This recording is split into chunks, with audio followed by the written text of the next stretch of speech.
नमस्कार प्रिय बंधुगण आपण प्रत्येक को आउ गोटे भिडियो को मुझे स्वागत करुँची। तेरे आज भिडियो आम मैंने देखा इस्राएल देश में किभली भाव में बड़ दिन पालन करा जाए। इस्राएल देश में विशेषकर बेथलीम रे आज जो बेथलीम रही अच्छी ओडिया कह जाए बेथलीम। आज जो बेथलीम आउ जेरूसालेम आउ ये जो बेथलीम आउ एठारे किभली भाव में आज एमती यही जगार केमती बड़ दिन पालन करा जाए बा प्रभु जीशु ख्रीष्टर जन्मदिन को सेलिब्रेशन करा जाए। तेबे प्रिय बंधुगण ये हूँ रातिर दृश्य।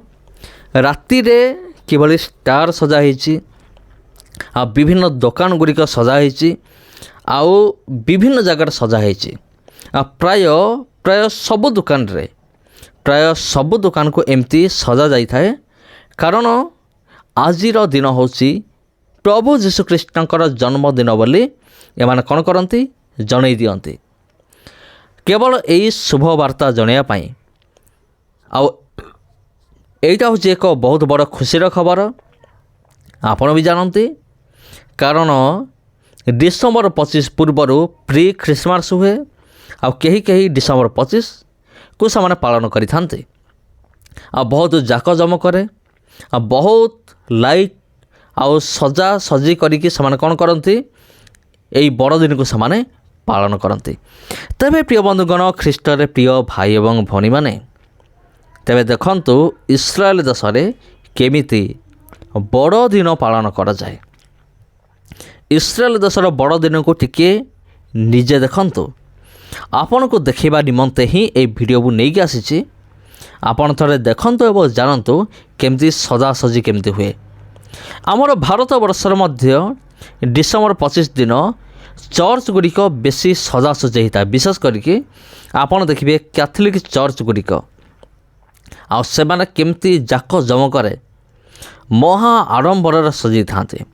मात्र गोटे खुशी जे प्रभु जीशु ख्रीष्ट जन्म ग्रहण करते। तबे प्रिय बंधुगण अनेक हुए तो भाई भौणी माने मते प्रश्न पचारि पारती कौन प्रभु जीशु ख्रीष्ट एक्जाक्टली डिसेम्बर 25 दिन जन्म होते कि।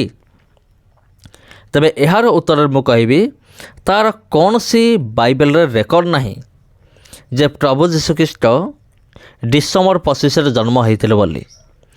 किंतु लोक मैंने कौन करुँच आमर जो ख्रीस्टान भाई भौणी माने एक डेट को फिक्स करिसंती कोटा कि सेटा होची डिसेम्बर मास 25 तारिख।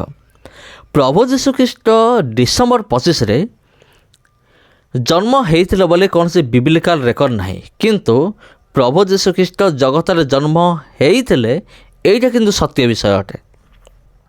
यह को किए मते काटी परिबे नहीं से एक्जाक्टली डिसेम्बर 25 रे नहले मध्य प्रभु जीशु ख्रीष्ट दुनिया को आसीथिले गुहाल घरे जन्म नहीं गुहाल कुंडरे शोईथिले आउ से एक बढ़ई घरे जन्म ग्रहण हेले आउ से एक बढ़ई भाव से वृद्धि पाइले।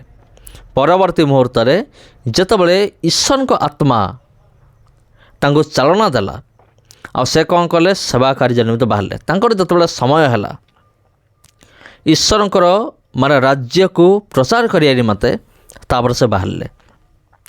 तेबे प्रिय बंधुगण प्रभु जीशु ख्रीष्ट डिसेम्बर 25 जन्म होता कि न होता किंतु यह सत्य जे प्रभु जीशु ख्रीष्ट ए दुनिया को आसीथिले जन्म ग्रहण करथिले गुहाल घरे जन्म ग्रहण कले।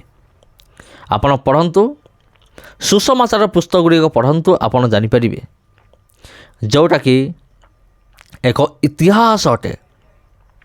आज देखंतु से प्रभु जीशु ख्रीष्टर जन्म दिवस को पालन करिया निमंते केते लोक माने समस्ते एकत्रित होइचंती केवल ए इस्राएल देश नुहे। आपण देखंतु प्रभु जीशु ख्रीष्टर बड़ दिन बा प्रभु जीशु ख्रीष्टर जन्मदिन को प्रति देश रे सेलिब्रेशन करा होछि। आम पृथ्वी रे प्राय 198 कि 169 देश अच्छे सबु देश रे प्रभु जीशु ख्रीष्टर बड़ दिन को पालन करा जाए। आउ जो देश रे कटकणा नहीं आउ जो देशर सरकार पूरा अनुमति देइछन तुम माने पालन कर बोली ଆଉ ସେଇ ଜାଗାମାନଙ୍କରେ ଏମିତି ଖୋଲା ଖୋଲା ଭାବରେ ପାଳନ କରାଯାଏ। କିନ୍ତୁ ଏମିତି କିଛି ଜାଗା ଅଛି, ଏମିତି କିଛି ଦେଶ ଗୁଡ଼ିକ ରହିଅଛି ଯେଉଁଠି ପ୍ରଭୁ ଯୀଶୁଖ୍ରୀଷ୍ଟଙ୍କ ନାଁ କହିଲେ ହିଁ ମୃତ୍ୟୁଦଣ୍ଡ। ଆଉ ସେ ଦେଶମାନଙ୍କରେ ଯେଉଁ ବିଶ୍ୱାସୀମାନେ ଅଛନ୍ତି ସେମାନେ ଗୁପ୍ତ ଭାବରେ ସେମାନେ ନିଜ ନିଜ ଘରେ ସେମାନେ ପାଳନ କରନ୍ତି। କିନ୍ତୁ ଯାହା ବି ହେଉ, ଖୋଲାରେ ହେଉ କିମ୍ବା ଗୁପ୍ତରେ ହେଉ, ପ୍ରଭୁ ଯୀଶୁଖ୍ରୀଷ୍ଟଙ୍କର ଜନ୍ମଦିନକୁ ପାଳନ କରାଯାଉଅଛି। ଆଉ ଏଇଟା ହେଉଛି ଆପଣଙ୍କ ନିମନ୍ତେ ପ୍ରମାଣ ଅଟେ। ଦେଖନ୍ତୁ ଏ ସହରକୁ କିଭଳି ଭାବରେ ସଜା ହେଇଛି, ଲାଇଟ୍ ଦେଇକି କିଭଳି ଭାବରେ ଏ ସହରକୁ ସଜାଯାଇଛି। ଆଉ ଏଠି ଯୁଆଡ଼େ ଆପଣ ଦେଖନ୍ତୁ, ଆଉ ବଡ଼ଦିନ ଯେଉଁଦିନ ପ୍ରଭୁ ଯୀଶୁଖ୍ରୀଷ୍ଟଙ୍କ ଜନ୍ମଦିନ ଯେଉଁଦିନ ପାଳନ କରାଯାଏ, ସେଇଦିନ ଆପଣ ଯେତେ ବି ଜାଗା ବୁଲିବେ, ଏ ଜାଗାରେ ସବୁ ଜାଗାରେ ଆପଣ ଦେଖିବେ ଲାଇଟ୍, ପତାକା ଦେଖିବେ। ତାପରେ ବିଭିନ୍ନ ଜାକ ଜମକରେ ସବୁ କ'ଣ କରାହେଇଥିବ, ତା'ର ଡେକୋରେସନ୍ ହେଇଥିବ। ଡେକୋରେସନ୍ ଗୁଡ଼ିକ ମଧ୍ୟ ବହୁତ ବଢ଼ିଆ, ଆପଣ ଦୂରରୁ ଦେଖିବେ ପୁରା ମନକୁ ଛୁଇଁଯିବ। ତେବେ ପ୍ରିୟ ବନ୍ଧୁଗଣ, ପ୍ରଭୁ ଯୀଶୁଖ୍ରୀଷ୍ଟ ଏ ଜଗତକୁ ଆସିଲେ, ଏଇଟା ସତ୍ୟ ବିଷୟ ଅଟେ। ଆମ୍ଭମାନଙ୍କ ନିମନ୍ତେ ଜନ୍ମଗ୍ରହଣ କଲେ। ତାଙ୍କର ଜନ୍ମ ଖାସ୍ କରିକି କେମିତି ହେଇଥିଲା, କାହିଁକି ହେଇଥିଲା? ତାଙ୍କର ଜନ୍ମ ଏଥିପାଇଁ ହେଇଥିଲା ସେ ଯେମିତି ଆମମାନଙ୍କୁ ଉଦ୍ଧାର କରିପାରିବେ। ସେଥି ନିମନ୍ତେ ପଣ୍ଡିତମାନେ ଆସୁଛନ୍ତି, ପୂର୍ବ ଦେଶର ପଣ୍ଡିତମାନେ, ଆଉ ସେମାନେ କହୁଛନ୍ତି ଆମେ ଉଦ୍ଧାରକର୍ତ୍ତାଙ୍କର ତାରା ଦେଖିଅଛୁ। ଜଣେ ରାଜା ଜନ୍ମଗ୍ରହଣ କରିଅଛନ୍ତି, ଆମେ ତାଙ୍କର ତାରା ଦେଖି ଆମେ ଆସିଅଛୁ ତାଙ୍କୁ ପ୍ରଣାମ କରିବା ନିମନ୍ତେ। ହେରୋଦ ରାଜା ଏ କଥା ଶୁଣିକି ସେ ପୁରା ବିଚଳିତ ହୋଇଯାଉଛି। କ'ଣ ହେଲା, ମୁଁ ଜଣେ ରାଜା ଥାଉ ଥାଉ ପୁଣି ଆଉ ଜଣେ ରାଜା ଜନ୍ମ ହେଲାଣି, ଏଇଟା କେମିତିକା ବିଷୟ? ତାପରେ ମୁଁ ରାଜା ଥାଉ ଥାଉ ଆଉ କେହି ମଧ୍ୟ ରାଜା ହେଇପାରିବନି ବୋଲି ଭାବିକି ସେ ଆଦେଶ ଦେଲା, ତୁମେମାନେ ଯାଇକି ଖବର ଦିଅ ମୋତେ, ମୁଁ ମଧ୍ୟ ଯାଇକି କ'ଣ କରିବି, ତାହାଙ୍କୁ ପ୍ରଣାମ କରିବି। କିନ୍ତୁ ହେରୋଦଙ୍କର ଉଦ୍ଦେଶ୍ୟ ସେମିତି କିଛି ନଥିଲା ପ୍ରଣାମ କରିବାର। ହେରୋଦଙ୍କର ଉଦ୍ଦେଶ୍ୟ ଥିଲା, ତୁମେ ମୋତେ ଖବର ଦିଅ, ମୁଁ ଯାଇକି ସେଇ ଶିଶୁକୁ ମୁଁ ହତ୍ୟା କରିବି, ଯିଏକି ମୋ ରାଜ ସିଂହାସନ ଛଡ଼େଇ ନେଇଯିବ ଭବିଷ୍ୟତରେ। ଯଦି ମୁଁ ତାକୁ ଆଗରୁ ମାରିଦେବି, ତେବେ ମୋ ରାସ୍ତାରୁ ଏକ କଣ୍ଟା ହଟିଯିବ। ସେଥିପାଇଁ ସେ ଆଦେଶ ଦେଲା ପଣ୍ଡିତମାନଙ୍କୁ। କିନ୍ତୁ ସ୍ୱର୍ଗଦୂତ ଆଦେଶ ଦେଲେ ପଣ୍ଡିତମାନଙ୍କୁ, ତୁମେମାନେ ରାଜାଙ୍କ ପାଖକୁ ଯାଅ ନାହିଁ, ହେରୋଦ ରାଜାଙ୍କ ପାଖକୁ ତୁମେ ଯାଅ ନାହିଁ। ଆଉ ସେତେବେଳେ କ'ଣ ହେଲା, ପଣ୍ଡିତମାନେ ଆଉ ସେମାନେ ହେରୋଦଙ୍କ ପାଖକୁ ନ ଫେରିକି ସେମାନେ ଅନ୍ୟ ରାସ୍ତା ଦେଇକି ସେମାନେ ଚାଲିଗଲେ।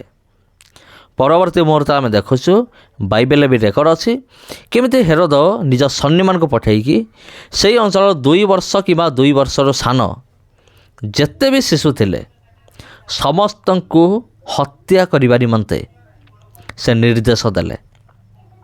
ଆଉ ସେଇ ପିଲାମାନଙ୍କର କବର ଆଜି ବି ରହିଅଛି। ପ୍ରିୟ ବନ୍ଧୁଗଣ, ହେରୋଦ ରାଜା ଯେଉଁମାନଙ୍କୁ ହତ୍ୟା କଲେ ସେ ପିଲାମାନଙ୍କର କବର ଆଜି ବି ଅଛି। ଯଦି ପରମେଶ୍ୱର ଭବିଷ୍ୟତରେ ଅନୁଗ୍ରହ କରନ୍ତି, ତେବେ ସେ କବର ଆମେମାନେ ଦେଖିବା, ସେ ପିଲାମାନଙ୍କର କବର କେଉଁଠି ଅଛି। ତେବେ ଖ୍ରୀଷ୍ଟରେ ପ୍ରିୟ ଭାଇ ଭଉଣୀମାନେ, ମୋତେ ଦୟାକରି କମେଣ୍ଟ କରି ଜଣାନ୍ତୁ, ରାତ୍ରିରେ ଏ ସହରର ଦୃଶ୍ୟ ଆପଣଙ୍କୁ କିପରି ଲାଗୁଛି। ଇଏ ହେଉଛି ଇସ୍ରାଏଲ ଦେଶ। ଆଉ ଏଠି ବଡ଼ ଦିନରେ ସବୁଆଡ଼େ ସଜା ହେଇଛି, କେମିତି ଲାଇଟ୍ ଦେଇକି ଡେକୋରେସନ୍ କରାହେଇଛି। ଇଏ ହେଉଛି ରାତ୍ରିର ଦୃଶ୍ୟ। ଯଦି ଏ ଭିଡ଼ିଓ ଆପଣଙ୍କୁ ଭଲ ଲାଗେ, ଭିଡ଼ିଓକୁ ନିଶ୍ଚିତ ଭାବରେ ସେୟାର କରନ୍ତୁ। ଆଉ ଯଦି ଆପଣ ଚ୍ୟାନେଲକୁ ପ୍ରଥମ ଥର ପାଇଁ ଆସିଛନ୍ତି, ଏ ଚ୍ୟାନେଲକୁ ସବସ୍କ୍ରାଇବ୍ କରି ରଖନ୍ତୁ, କାରଣ ଏହି ଚ୍ୟାନେଲରେ ଆପଣଙ୍କୁ ବିଭିନ୍ନ ପ୍ରକାର ଭେରାଇଟି ଇନଫର୍ମେସନ୍ ଆପଣଙ୍କୁ ମିଳିବ। ଚ୍ୟାନେଲକୁ ସବସ୍କ୍ରାଇବ୍ କରନ୍ତୁ, ଭିଡ଼ିଓକୁ ସେୟାର କରନ୍ତୁ। ଧନ୍ୟବାଦ।